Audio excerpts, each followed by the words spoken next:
We are live. It's Monday, something or other. Oh my gosh, it's in the 20s in February. I'm joined by a cat who's come to shed all over me. And I'm very, very frustrated because I need to order contacts for our child. And I made the mistake of calling the store and I got an AI it called itself Amelia, who told me to get online. So then I've gotten online and I have no idea how to order from the website. So I feel full of grief and helplessness and rage, just like everybody in the world right now, I think. And there's an angry cat here. So that's how I'm doing. Stop, stop screaming. And, but then we don't have to talk about that. Let's not talk about AI today About your cat or your cat? or the cat. Let's not talk about the cat either. We should talk more about everything from last week. Uh, I'm not sure if we should keep doing that. At some point, people are going to be like, uh, we've had enough of that stuff. Mm, No grandbaby yet. still no baby. We're all sad and One of these times, uncomfortable. one of these podcasts, you're going to have to let me just have like 10 minutes to explain to young women No, what they should be doing. no, that's never going to happen. Because I don't. And I don't want you to do that now. I don't ever want you to do that. I could have them. They could have these. Okay, I won't say it. Nobody wants to know what you think about that stuff. So sorry. You can tell us what you think about the church but you can't tell women what they should do with their baby, have their babies. Especially since when we were having 6 babies, you were kind of very vague about what was going on I was yourself. there. I was there the whole time. Yeah, but you never learned any of the terminology. You never you never knew what was really happening. So I don't think we should discuss this anymore. Kristen says, I want to know if Matt and Ann are going to lead an insurgency into the women's leadership forum. So I think, okay, first of all, I think I'm very grateful for Bishop Dobbs being in the place that he is. I attended the office hours last Friday, I think it was. Mm-hmm. And he explained the way it happened, that he had a consultation with the 2 bishops who were involved in the what was going to be the forum, discussing Andrew Bauman's book, Safe Church. And they all agreed that that book is inappropriate and should never be read or promoted from the provincial place or anywhere, really, because it denigrates the scriptures. All the reasons we mentioned last week, that essentially the Bible erases women, and we're not quite sure it's inspired even because it's a product of primitive patriarchal culture.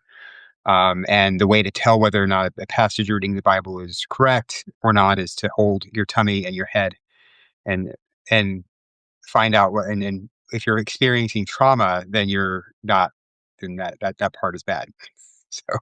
So thanks be to God that, I mean, one of the great things, one of the great responses is that no one defended the book. People said, in the office hours. Huh? In the office hours, no one defended it. Nobody doing the office hours defended the book, but also nobody online is defending it. People are saying, well, you just haven't read it. Well, we have read it.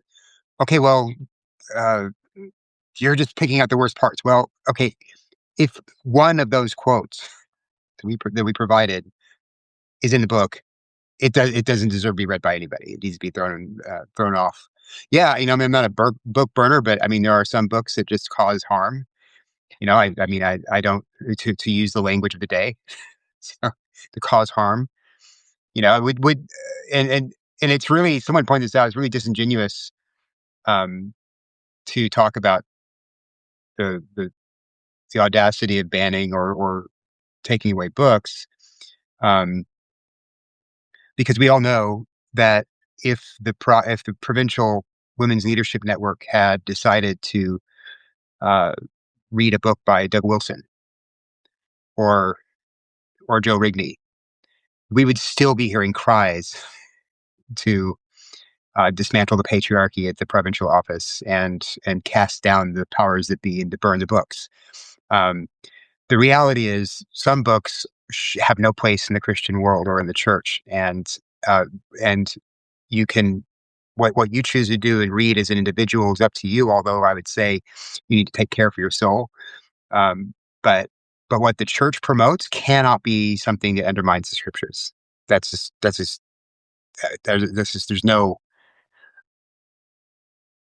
there's no way around that. And thankfully, everyone agreed. Even this new conference that they're doing doesn't have that book at the center of it. That book is even mentioned in the new conference. So they They pulled moved. that Huh? together pretty quick. They pulled that new thing together pretty quick. They did. I think they just took the same structure and moved it to a non-provincial. Two churches are sponsoring it. I think they're both C4SO churches. So it's more of a private, not private, but it's not provincially sponsored, and it's not provincially approved either because they didn't ask the Bishop Dawes for permission. They're just doing it. He had, and on the call, he said he had no idea about it until it was announced. So they didn't even consult with him. It's just something they decided to do. Apparently, They're doing it with an aggrieved tone. yes, and there's apparently over 500 now people registered to go. I would caution those who are celebrating that, though, that I'm well aware that not all of those are people who are going to support this. Oh, This. really? I'm not going. I'm bowing out, but I know that a lot of people are not going to go. So people are signing up. Uh, Well, either to monitor it or to be voices of opposition. I know that. So okay. which is good. Which is good. Um, let's see. The group should be renamed Titus to Leadership Formation. That And then Connor Anderson said C4SO has got to go. Yes, that's yeah, it's absolutely. on it's on Zoom for the Hills. You can sign up for it. I think still can't you? It's like a Zoom Yeah. thing, right? I'm not sure if there's going to be an open. I mean, I don't know what place there would be in something like that for voicing opposition to it, because it may just be a panel discussion. Well, you Maybe. can take notes and then Yeah. blog for weeks. Probably. Probably. But I don't want to go. I don't. I feel like I have enough heartbreak in my life. Yeah. Yeah. I mean, a lot of people are the term. A lot of people are using the term "black pilled" after last week. So you're getting emails, messages from people who are deciding to go back to tech. Is that Well, one person decided to like to check, a young Anglican, who's a pretty well known guy, ACNA person on X, who had been opposed to the Reconquista movement, and now um, he seems to have changed his mind. He believes, if we're going to be the ACNA, is what difference really is there between the ACNA and the Episcopal Church? Well, why not just go and try and fight back in the Episcopal Church and take back a more established institution than the ACNA, which is only 16 years old. Um, uh, and I've had two other young men or men contact me and say they're really discouraged by everything that's happened. And um, so? What did you say to them? well, I mean, I do think.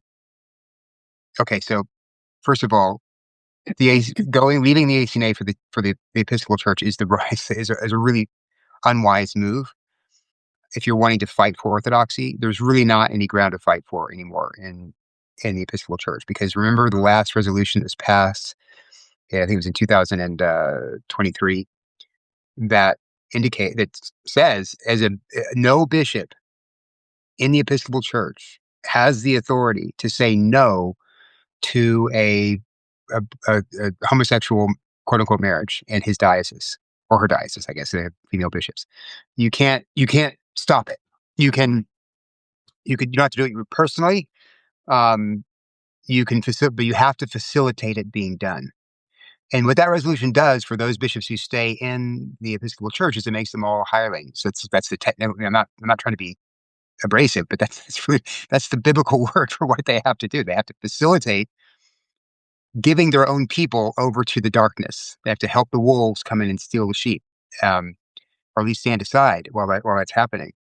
So, so what that means is there's no Orthodox diocese there anymore. You can have a hireling diocese with quasi-Orthodox beliefs, but with compromised virtue, um, and and faithfulness, or you can have a heterodox diocese. But there's no Orthodox diocese to fight for. There are Orthodox churches, but even in the churches, even the parishes you go to, they have got to treat their bishops. And there's only a few of the hirelings left. There's not a lot left. I mean, most of the bishops there are already completely apostate.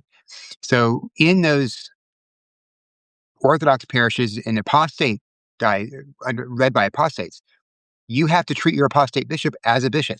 And that's in direct violation to John chapter 2, verses 9 through 11. You're not even supposed to greet someone who bears the name of Christ, who professes the name of Christ, but who has gone ahead of the apostles, who is teaching against the teaching of Christ. You can't even greet a person or welcome them into your house or your church, but you have to do all of that in the Episcopal Church right now. So I'm not saying the ACNA is great. I think it's in terrible. I mean, the fact that we have any group at all in the ACNA that thought that book was a good book to promote to the province tells you we are sick.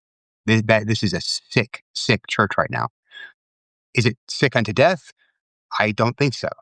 I There hope are not. still really healthy they're really healthy dioceses. We're in one. There's lots of healthy dioceses. We have a chance, I think, to begin to heal the province, at the provincial office level. Um, but so we have ground to fight on in the ACNA that you don't have in the Episcopal Church. Now, if you just want to go to some other denomination and chuck it in, fine. But if you want to fight for orthodoxy, this is a great place to do it. I'm Yeah, sad that because we have to. Go ahead. I think, yeah, I think there's actually opportunities to subvert things. Like, if you wanted to fight, you could go into one of these. You could join a C4SO church on purpose and start the long work of subversion that should have been going on for Orthodox people in tech in 80s and 90s, 70s, 80s, 90s. Go to a C4SF church, get on vestry, start making things uncomfortable, have like awkward conversations with people at coffee hour where you just try to push the envelope as far as you can over and over again until um maybe you get in trouble, but then you can go to somewhere where you would not be in trouble.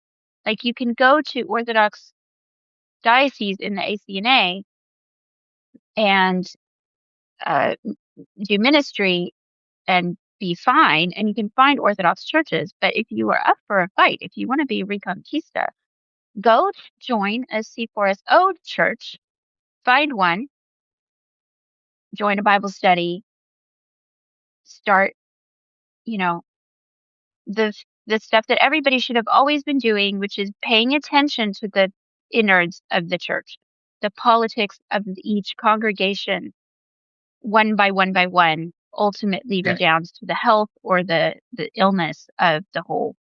yeah. And you know, I do think there's a lot of opportunity. I think it's sad because I mean, you were on the original committee that wrote the Constitution, but then we got overwhelmed in our local context, and we didn't stay up with provincial politics. We didn't go to the provincial meetings, provincial assembly. We went to GAFCON, but we kind of, We assumed it was okay. We assumed once yes, we got the ACNA, well, surely everyone who's in the ACNA is going to be faithful because we right. just went through this great war. We just went through this great war. Right. And it began to wake up when uh, articles began to appear in Christianity today that said things like, "Why can't we all just get along?" Um, and maybe that we should heal the rift. I mean, it's taken a few years to kind of see how this is going, probably since 2020. We're not that old. It's like barely a decade. It's really tragic that it would get this wrecked in 16 years. But I think there's still time. Like, I really think if people knuckle under, pay attention, and just fight, at this point, I think every fight is worth having. Like, die on every hill at this Yeah. point Yeah. and reclaim the ground. Make it uncomfortable for people who are saying things that are in direct violation with our Constitution and canon and the Bible, and just keep at it day by day by day. And I think there's a chance. I don't know. I feel kind of hopeful because I feel like it shifted this week. People kind of went on the back foot a little bit. Yeah. And then I really want to talk about this Stephen Wedgeworth piece because I thought it was really good. It called out the main thing. But do we want to read comments? Yes. Um, let's see.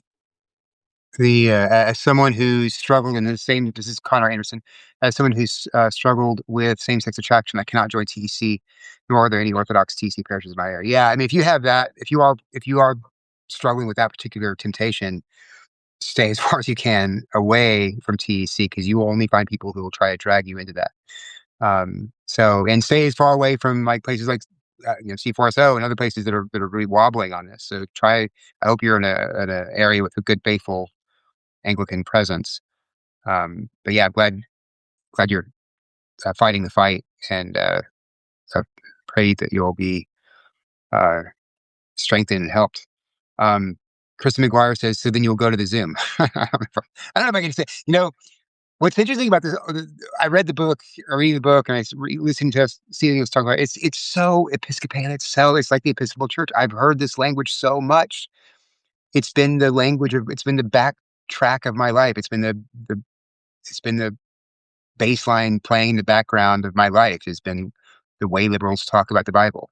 It's just, it just after a while, you know what they're going to say, and you know uh, they're the same talking points, the same appeals, the same rush to call everyone who disagrees abusers and mean and make themselves a big. It's the same playbook over and over again, depending every issue, I mean, the gay issue, the homosexuality issue, uh, the women in the church issue. It's the same playbook run over and over and over and over and over and over again. And it's I hate to say it because this is what the people who are the social justice people do. Exhausted. I'm so exhausted fighting for justice.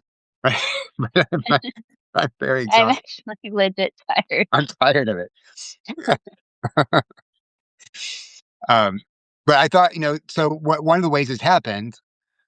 John Snuckle says, any insight on why Justin Holcomb stays in the Episcopal Church? I don't know, but I think it's dangerous for him to do so. I listened to him on the White Horse Tavern, and I I don't understand how he could be in the place where he is because he by law in the Episcopal Church he has to facilitate gay weddings, quote unquote, in his diocese. How does he do that with a I, I don't understand.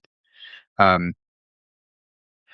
what about Christ our Advocate Ash Wednesday sermon? Give up the whiteness for Lent. Yes, I saw that. I sent you the Yeah, next. I didn't get a chance to read it. Yeah, well, you in order to really draw close to Jesus, you need to spend time with a poorer person or a person who's suppressed or a person who's because that's who God loves. Really, yeah, of course God loves them, but he loves you too. Like, if you're a Christian, you have the Holy Spirit. You don't have to go to a poor person to get close to God because To you are use the impoverished. you You have ever to watch the poor people? use the poor to advance your spirituality. Right. But then also, if you're thinking of things to give up for Lent, you should give up whiteness, because those are to destroy you. Whiteness destroys you. You should read the sermon. It's kind of milk, yeah, milk toast until you get to the end of it. But Conrad Anderson says, what was it? Oh, I responded to Conrad Anderson earlier today about some of this stuff, and I mentioned the passage that commands Christians not to receive or even greet people who are promoting false teaching is in Second John. There's no chapter numbers in Second John. It's just one book, just verse numbers. Second John, I think in beginning of verse 9 and going to verse 11. Um, Cracker Episcopalian says Central Florida, while a healthy diocese hasn't the means to litigate and hope for a win, uh, that is paraphrased from Father George Conger. Even if the bishop wanted to, yeah, there's no ground to fight from. That's I I don't see how. I don't see the best hope right now for Orthodox Anglicanism in America is the ACNA, and so we got to fight it. We got to fight the state. I wanted to say something about the Justin Holcomb thing because I haven't watched White Horse Tavern much, a little bit here and there, but I've been listening to Preston Sprinkle on a solid wall of Preston Sprinkle for the last week, and there's an immense blind spot. Like he seems like a really sweet man who really loves the Lord and wants people to be Christian and has a view of evangelism that's really expansive. And I think there's like a sort of earnest muddledness about it where you can't make distinctions between things because you have a little bit uh, accepted a lot of ideas about love from secular modernism. And so you're earnestly reading the Bible and you believe in Jesus and you really worry also about tone.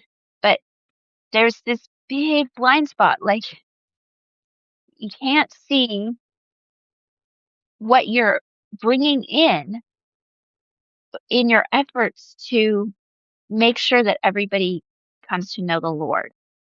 Like as people are coming to know the Lord, you're also kind of poisoning the water and making it so that they either might end up going to hell or might starve to death spiritually. But sure, they're having some access to some Christian scriptures and some Christian messaging. So I don't know. I'm trying to figure out how to talk about it because I feel like I don't want to just say, oh, these guys are so awful and they're so mean or they're bad or, like I reacted very strongly to the Andrew Bowman book because he was mean about Orthodox Christianity. He was just a mean person.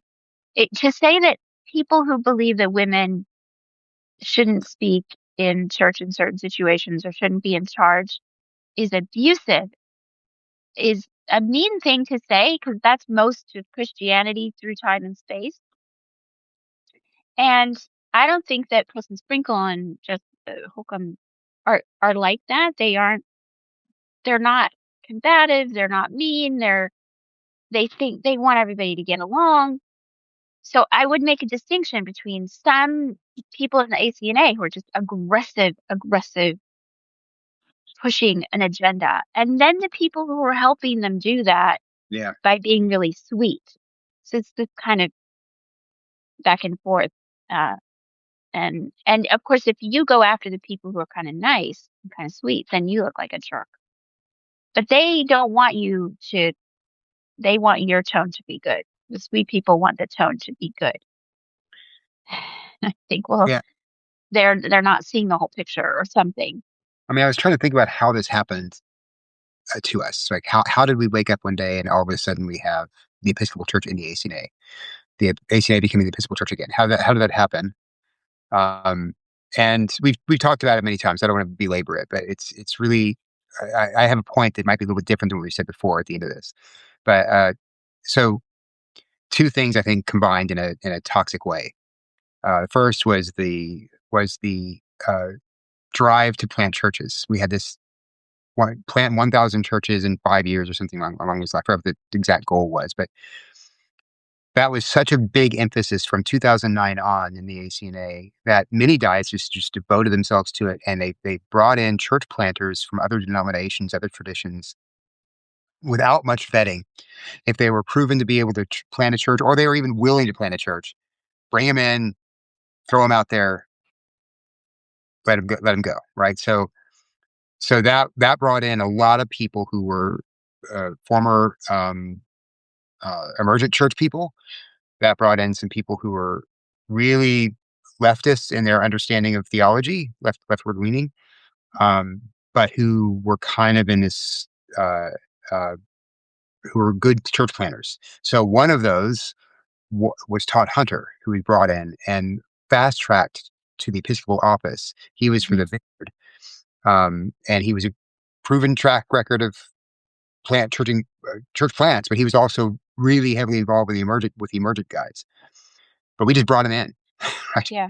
And now look and he's replicated himself. He's Hmm. recruited people to come into his diocese that like himself who are really interested in planting churches, growing churches, but who are also very heterodox in the way they approach the faith. And so um, that that was one feature, and the other feature was, when we first left the ACNA, the Episcopal, there were the two sides, the pro and against women's ordination, were both in agreement about sexuality. So we thought, well, we need to set up a province that allows for both groups to be in it, but with enough safeguards uh, to protect both groups so that one doesn't overwhelm the other. Um, at the time, I don't there's no way to prove this, but this is my impression. Um, at the time, those who were for women's ordination by and large were taking variations of the Stott position, the John Stott Hmm. position, where um, you believe that John Stott believed that women could be ordained to the presbyterate so long as they never exercised the headship over a church. The headship principle had to be maintained by making sure a man was always the rector of a parish, and a bishop of the church. So I don't. I used to that used to be a long time ago. I used to believe that. I don't anymore. But it's at least a bit. I mean, if that's the fight going on between women's ordination and non-women's ordination, that's the fight that I think was envisioned in the Constitution, and it's a fight based on first principles, based on the scriptures that we both agree on. Like the people who hold the John Stott position believe the Bible is inerrant, infallible in the sole principle of faith. So what that means is we can have a honest argument, and there can be a winner, right? Based on biblical principles. Um, but into that, let's see what's happened over time, and we just didn't catch it. Is the tenor of those who are fighting for women's ordination, the underlying philosophy changed, and so um, it became more radicalized and more. The arguments for women's ordination were mirrored more and more secular feminist arguments. Yeah. Uh, Liberation. Uh, I need to hear my voice. Women need equality. That wasn't as much part of the argument on the conservative side in the 2005s or earlier. But then it became it, and then that and then you begin to have this combination of dioceses that were really had been infiltrated by um, liberal church planning types, deconstructing evangelicals, um, merging with really radicalized feminists, and there we have that's and so you have a very rapidly growing deconstruction movement in the in Yeah. the ACNA. And actually, that's what ended up radicalizing me because I have been super agnostic on the question of women in the church. Like it is, in my estimation, it really was the beginning of the inception of the ACNA, a non-essential issue. And in my view, that indicated to me that those who really thought it was that women should be ordained would be the ones to give it up. for the people who felt that it was more of an essential issue. And it was gradually over time that the stridency, the toxicity, the tone of the pro WO position has gradually made me think, well, I don't know how to get along here. Like, um, you, you can't, um, you're the one, if it's really non-essential, you have to be willing to give it up. That's the whole point of a non-essential issue. Like, if you, if it's essential, then you can't give it up because it pertains to the gospel directly. Over time, we've been able to see that it actually has been turned into an essential issue because the women who are promoting it and the men who are promoting it have made it a, have started to say deeply unchristian things like women, if their voices aren't heard, don't have their full humanity or something. Like a woman needs to be ordained so that her That's why voice she will be heard. agrees, so her voice can be heard, right? That's not why people are ordained, is so their voices will be heard. If you think that's why you're ordained, you're very mistaken. You shouldn't be You, ordained. Right. yeah, you don't like, um, yeah. I like to tell people I used to be pro WO until the women ruined it. Yeah, like I, I'm embarrassed by the way that women are talking in the church and how unchristian it is, and I'm shocked by that. And the more they do it, I think I said this last week, the worse it is for them because they are radicalizing young men and other women. They're making it so ugly and so shocking and so not Christian that people are like backing away in case the ground opens up. Like, I don't want to be swallowed up with all those people. Like, so check, what is it? Check yourself before you wreck yourself. Like, stop for just a hot minute and see what you sound like. You sound and not like Christian. At the very least, try to make an argument that sounds in any way related to the actual gospel, not this other thing. I got somebody sent me a long thing from a pagan about how Jesus isn't various things. He's not white. He didn't die for your sin. He didn't, it's just like a bunch of things that non-Christians say, except I see a lot of that stuff in newsletters from C4SO churches.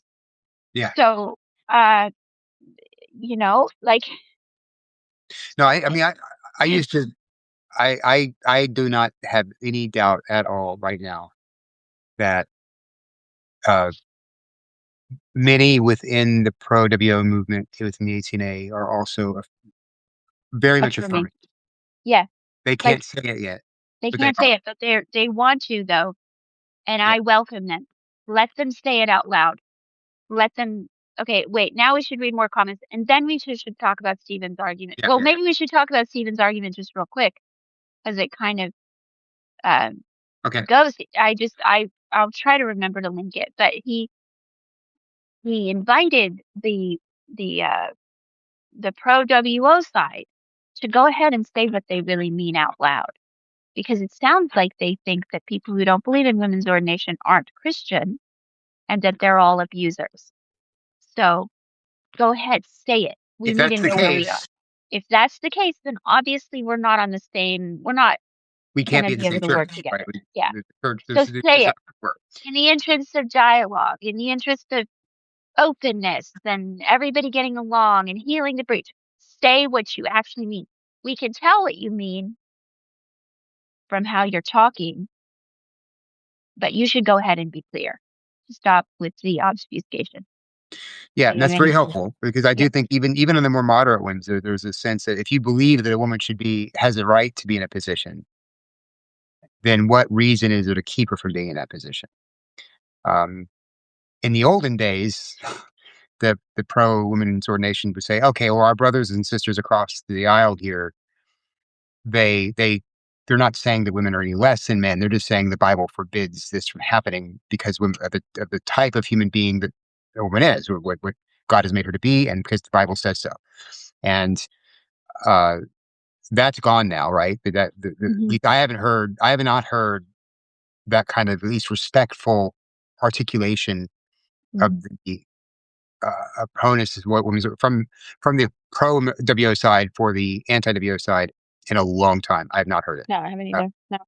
so I mean, it's good to know if you don't have that, if you think we're all misogynists, all abusers, all of that, then that needs to come out on the table. And then Yep. when yeah, it's like you can't fix a marriage if one person thinks the other person is I mean, I don't want to name any names, but I will. I think that people like Esau McCauley and Marissa Frankspert should go ahead and put all their cards on the table. yeah, Say it absolutely. out loud. I know you've already said that Marissa Frankspert always has already said that anybody who has ever spanked their child has abused their child. That's an extraordinary claim, unfounded by science or history or reason or scripture or anything. But at least we know where she stands.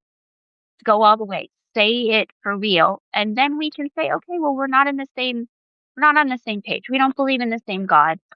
And, you know, may God's shalom be with you or whatever. I should read some Okay. comments Yeah, we should. here. SDG Morgan says, I started out egalitarian, but it was the egalitarian's lack of any respect for the scripture. Uh, but it would, yeah, this slowly pushed me away from them. Yeah, no, I think that's what we've all kind of noticed that. Um, Connor Anderson, would you say at its core, it's a pride issue, this seeming desperation to be at the altar? I mean, I don't think they would say it that way. I think they would, but I think it's a fundamental misunderstanding of what it means to be a A priest. person. Well, I think like I think that the condition of women's identity has so deteriorated and disintegrated in our modern sphere that most women in their like millennial on down Gen Z don't know that it's that they are fully human unless they're speaking all the time.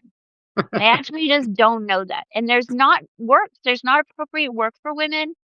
There's nothing biological. None of them are having children. They don't know anything. They have no mothers, no grandmothers. It's a horrible situation for them.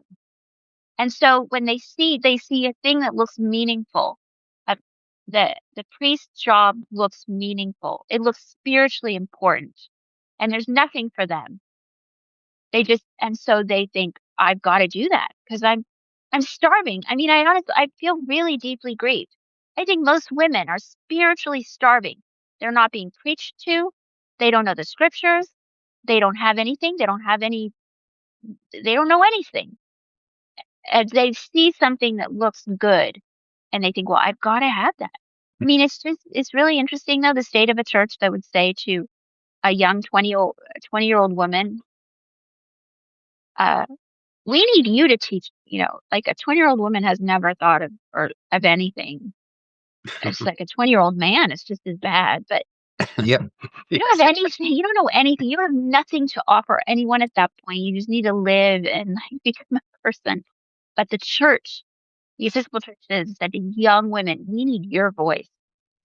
And women who were needing meaning and had nothing were like, yeah, that sounds great. Okay. And then it does become meaningful for them. They're helping people. It's like being a social worker or something. And then you want to take it away from them. Of course, you're evil because you don't actually have any framework. Sorry. Okay. Do Miriam's. Uh, okay, Miriam Castiglione. I'm sorry. I feel like I'm butchering your last name every time I mention it, so I'm sorry if I am. There's too much talk about empowerment and not enough about humility. Yes, exactly. That's Well, there is a lot of talk about humility from the other side. Like I've been listening to all this stuff and there's a continual drumbeat of, hey, if you believe in the traditional Christian God, you better be humble. Don't you dare speak about that. That's pride. Don't say anything true or you're not being humble. So it's humility for me always and not humility for people yeah. subjecting themselves to the scriptures. uh, so SGG Morgan again says, I've gotten backed into a sort of John Stott position. The Bible is not negotiable for me, but for almost all egalitarian folks, the Bible seems an obstacle. Yeah, I think that's right. I mean, and that the John again, for the John Stott folks is not. I mean, I don't agree with his argument. I used to, but it's Well, at it's least it makes sense. yeah. It tries to keep intact the biblical principle of male headship, which is something that the rest of the the women's ordination folks now that's gone. Don't even try. Don't even try, right? So my question. James Gibson says ordination is not empowerment. Ordination is disempowerment. Yes, that's the whole point. And everybody who's actually serving as a rector knows this. Well, except for certain women rectors who don't understand and who are busy like saying their voice a lot. Like, Right. I do think sometimes, and I'm going to try to say this. I know I'm inherently a misogynist and a sexist, but and be I'm yeah. going to try and break out of that for a minute. Um, but I do think that sometimes women looking in at male society, like men's interactions with men, totally misunderstand what's going on. So they see it as like this big power, all about power and who's got the. It's not like that.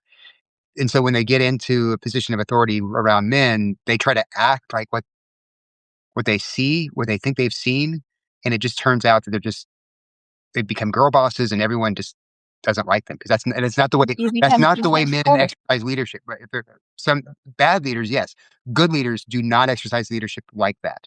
But I think it's a subtle thing that men pick up on because that this is how men have always related to each other that women don't quite get.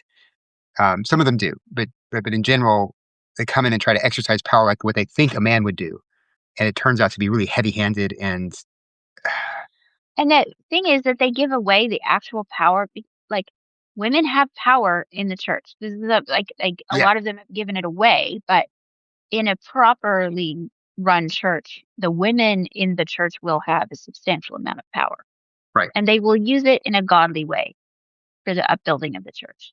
Like it's yeah, just not true. If you read the New Testament, that the women did not have power, they did. I mean, look at how power, deferential Paul is to all the women. right, So right. deferential. Like obviously he had the power to tick them off, and they had the power to make his life probably a living hell. Like so, but you give that away, and you take something that you don't understand, and then you yell at everybody. It's not a good look. The my question is, since I've been backed into this position, this is SDG Morganian. What about women who are really gifted communicators? Okay, two things there. I mean, maybe can add to that or subtract from that, whatever. But I don't think women are permitted to speak online or in church. my two things about this are one, gifting doesn't determine where your role is, right? Because God sometimes, well, God is very impractical, right? He's not Right. looking for the best person for the job. He really isn't. He's in fact often looking for the worst person for the job. He's looking for the Mm-hmm. not many of you were wise. Not many of you were, go through First Hmm. Corinthians 1. He tends to pick the bad eggs, and he does because that displays his grace and his power. If you were always looking for who is the best speaker, who's the best leader, who's the best organizer, and that's who I'm going to put in charge of things, then what glory would he get from that? That would only make that makes sense. As God's a good manager, putting the right guys in the right place wouldn't No. show his power. So the kingdom principle is very often he puts people who are not gifted or they're skilled in certain things into the positions where they have to be able to do the things they're not skilled at. Think about Paul being sent to the Gentiles. You think of who would we send to the Gentiles? How about this Pharisee? No, you would send Apollos. Yeah, yeah, yeah. You'd send Paul, or you'd send, yeah, one of the Stephen. Um, so anyway, that's the first thing. Second thing is, I don't think that there are variations within the position against women's ordination about what venues should and shouldn't be open for women to speak. But I don't think anyone says women shouldn't ever have a time of being able to communicate. Uh, I mean, maybe in the far, far, far extreme sides, people say women should never give speeches or talks. I'm not there. I mean, Anne goes on the conference, you go in the conference circle, and uh, I don't think that's the. I mean, I don't even. I don't have a problem. I don't have a problem with women teaching Sunday school, adult Sunday school. I don't have a problem with. I, I, I think the main line that most complementarians would draw is the pulpit. That's it, and not and that's the big thing because that's where you're really uh, that's the kind of the sacramental area of speaking in the church. Um, so I don't think this position means that gifted communicators who are female can't communicate. Um, let's see, no one has the right to name office. That's right. It's Cracker Episcopalian. MA, gosh, I'm so glad that what I thought at 20 stayed within a small group of college friends. So, yes, I affirm that statement for my own self as well. Um, the Hills misogynist gets thrown around so much that it nearly becomes meaningless, like the word racist. Yeah, and that's what's happened. I mean, Yeah. I mean, yeah, I said this last time, but if you really thought that people were abusing women, would you arrest them? I mean, maybe that's what I think ultimately that's what some of them would like is to all be locked up or put in the gulag or something. But in the meantime, it's very much a meaningless slur, you know. yeah, the the S.G. Morgan again. I understand it from a very high church position where ordination roles are so clear cut, and there are many other roles in the church. But for more non-denominational, and everything and everyone is everyone is called pastor. Okay, this is a really important point. Anglicanism has the structure which can make for a really peaceable and genteel relationship between the sexes. Um, there's the hierarchy provides room for women to do lots more things than it does in a kind of flattened hierarchy with just the pastor or the board of elders, and everybody else is kind of doing is on a level plane. People coming into the Anglican realm from, say, a Baptist or less liturgical realm, less hierarchical, uh, if they're in a complementarian church before they get into the ACNA or let's just go back to the Episcopal Church. Let's say you were in the Episcopal Church, you were in a really high church, Anglo-Catholic church with no women priests. Um, if you were coming from a complementarian Baptist church, most likely the women in your church weren't allowed to teach Sunday school, weren't allowed to do this, weren't allowed. There's a whole list of things that women weren't allowed to do. You find yourself in this really high church, Anglo-Catholic church with the male priests, and women are doing a lot of stuff. They're organizing things or leading things or what. They might be on a vestry. They might be Yeah, like junior, senior warden. right. They would be organizing home ministries. They might be visiting the sick, depending, they would be teaching classes. They would be running administrative stuff. They would just be a huge amount of stuff. They wouldn't just be attending women's conferences and Right. making little centerpieces for themselves. Like that whole women's ministry thing is very kind of milquetoast evangelical. That's not the world that I grew up in the Episcopal Church. Neither. Like the women had power, although the priest when I was young, because there was a quilting guild, did call it the Stitch and Bitch group. So, but they were his nemesis. Like they had power. he couldn't, And I mean, he had people to be joke careful about it, what he did about the quilting group.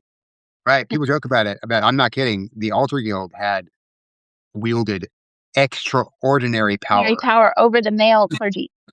Right, right, right. I And mean, I think so. Like my vision of the perfect church is like an old woman who's been senior warden like 15 times in the back of the church.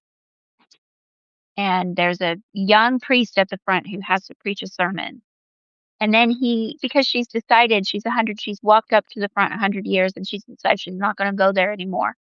And at the end, he has to take the bread and wine, he has to make a little procession down the main aisle all the way back because she won't sit in the front pew and give her communion. And while he's doing that, she tells him what a bad sermon he just preached. Like there's like a nice It's yeah. I think you awesome. had everyone who's grown up in the Episcopal Church knows a woman like this. Knows Yeah, an old matriarch who everybody, all the priests are afraid of and treat with deference. Not afraid of, like in terror, but treat no, with deference. yeah, Treat with deference and respect because she does have a great deal of influence, as she should. She's been in the church and serving the church, and yeah. she's not So like that's the yeah. thing that marked my world before the demise of the Episcopal Church was deference. Men and women were so deferential to each other, so respectful, just giving honor where honor was due all the time. Never speaking in an ugly way. Women never scolded men, didn't tell them what to do. And women didn't tell men what to do overtly, ever. Unless they're with the altar. And men didn't speak down to women. Like the condescension that women endure now, that it was not always that way. Anyway, sorry, we're never getting through this comment. Bethany. Uh, I'm pouring into several young women in my church, and I don't feel equipped at all, but I have lived through a few things. I do find those quiet, slow relationships fulfilling, and I've been volunteering in our children's ministry for 20 years. There are many opportunities for it. That's great. That's really good. You're probably helping a lot of people, and you're probably doing a great work for these young women who you're helping. And yes, that's great. Kate Hollywood, I couldn't even have listened to this conversation 4 or 5 years ago. Thank God he helped me repent and shed most of my feminist views that I held even as a Christian. I hope we haven't been too much of a challenge to Gosh. listen. but no, I'm glad. I mean, it's the cause of treating women well and treating women uh, with respect and honor. I don't. I think the feminist cause destroys that. Yeah. Uh, it makes it so that there's a battle between the sexes. So Go ahead. if we want to solve the problems in the ACNA in terms of gender, I mean, I don't believe in there's no enemies to the right. I have enemies on the right. There are men who are anti-WO who I feel are just very disrespectful in their tone about women. If if men want to reconquer anything, beginning with a deeply communicated deference and respectfulness to women, even when they're being really ugly to you, is pretty much the way out of this mess. Like, hold your ground. You don't have to you don't have to pander, which is actually pretty condescending. You don't have to use women as pawns in a personal war. Yeah, Try acting like try acting like everybody is your favorite grandmother. Even the yeah, woman who's being really mean to you, treat her like she's your favorite grandmother. right. That That's was what I was telling my daughter today. She's got a mean writing teacher in her college who's a very feminist and told her that she's wrong about her faith in Jesus and it's made her cry. But my advice to her still is treat that ugly, mean writing teacher like she's your favorite grandmother. You know, that's the way out of it. um. So uh okay, so SCG Morgan says, so that makes a lot of sense. I totally get your point. Uh, I think that the John Stott position makes more sense from a non-denominational evangelical position, but not from an ACNA position where already basically exists. If you have a good hierarchical structure in the parish, yes. Olive O, I was recently put in charge of the altar guild. I was mortified. With great power comes great responsibility. The John Stott, this is James Gibson. The John Stott position would at least set clear parameters for the debate of moving forward. Unfortunately, too many egalitarians will not agree to such terms. Right. Yeah. And that's the problem is that no one really follows the John Stott position anymore. Um, Connor Anderson, no, Mark Marshall. Funny story. I asked a very trad priest why the communion wine was white, and he immediately told me the altar guild. Yeah, that's the I thing. insist on that. Altar guild. You're in a church where the altar guild runs the show if you're having white wine for communion. Yeah. Because The Jesus priest might said talk white like he's in wine out of charge. his veins. Yeah, the priest might talk like he's in charge. He's not in charge. He's not right. So- So, Connor Anderson, in my experience, as old matriarchs were also spoke the strongest prayers. Yeah, that's absolutely true. Yeah, I won't tell a story. Maybe I'll tell it with a time later, but I won't tell a story. Um, Joshua Rodriguez, we became Anglican from Baptist last year, ADLW. Within a year, my wife has had more opportunity for ministry in a year in our small parsonage than she ever had when we were at our last parsonage. She isn't just tucked away in the nursery either. I think a lot of women experience that when they come to Anglican churches from other denominations. I mean, Uh, I like I'm totally overwhelmed by work. A lot of the women in our church are like almost frantic with the amount of work that they have and wish that more people would, men and women would come and do stuff. And it's not, some of it is scrubbing the floor, but not all of it. Like there's just so much to do in a church there's so much, of all different kinds of work. It's just thinking work, physical work, relational work. There's just so much to do. Yeah. John Sunkel, it seems Jesus picking 12 men out of 12 apostles was not merely for cultural reasons. He knew it was the church for the church age, and didn't just spin it off and leave us to play around with it. Uh, like he's present with us. Much of this seems to approach scripture like the Holy Spirit took over from Christ, which in my opinion is a kind of deism. Right. Okay. I see what you're saying. Like, yeah, I think we don't look at the patterns that Jesus set in motion with his apostles and take those as maybe cultural artifacts of a primitive age that we have now grown out of by the, the age of the Spirit. I think that's actually somewhat what some on the charismatic side of this would say, that we're not bound by those models. Um, Joshua Rodriguez, this is my same experience. Okay, she's referring back to the woman who's had more to do in an Anglican church than in her previous denomination. Uh, and then FCG Morgan, yeah, Joshua, I think this is one denominational area where denominational lack of structure makes a big difference in the negative. Okay, so all that's talking about what we're mentioning. So I think we have uh, a lot of work to do in the Yes. HCNA. And if you're like a lot of work for women because you can infiltrate and, Yeah, no, subvert a church structure as a woman just as well as a man. well, no, but can I say something about this? Like, I do wish more Orthodox women in the HCNA would say more, like, because the right now the social media airwaves are dominated by women who are, I don't know that they're believers. So, And the thing and is, I mean, we're up on an hour now, so we should really sign off. But I do feel like I'm kind of out alone, like battling it, and a lot of women are so angry yeah, with me. yeah, yeah, They like I'm they hate. enemy number one, largely because I am a woman, and uh, and there's women who are willing to like battle me, but and men too, but. It would be really great if more women, it just should, like, this whole thing needs to be Bud Lighted.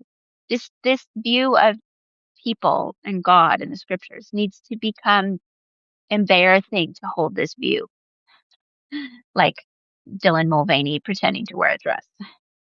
That's what this should feel like aesthetically, ultimately. Yeah, I guess that was what was encouraging about the response to the book, the Stand Firm by Andrew Mhm. Bowman. I thought, or Stand Firm, not Stand Firm. That was a big slip of his tongue. Not Stand Firm. It was Safe Church, by Andrew Bauman. That's the response to it was very encouraging to me because seemed like people suddenly woke up and said, "What? How is this in our church? How is this happening right now?" And that was great. Um, Yeah. uh, Kristen McGuire, they hate you, Anne, because they are jealous of you. No, it's because I'm the You smartest are. Anglican. You are. I am the smartest Anglican. Okay, two more comments, and then we have to go. I gotta take the girls to dance. Uh, yeah, they'll say call out the misanders for what they are. Yeah, that's true. Yeah. And then, oh, thank you, SDG. So, yeah, I do. I have to run. as a woman, I was allowed to drive a car and wear trousers. I totally abused, and my voice isn't heard. That's the result of this whole thing. Thank you all for coming to our Monday live stream, everyone. Have a great day. We'll let you know if there's a baby that comes. Bye.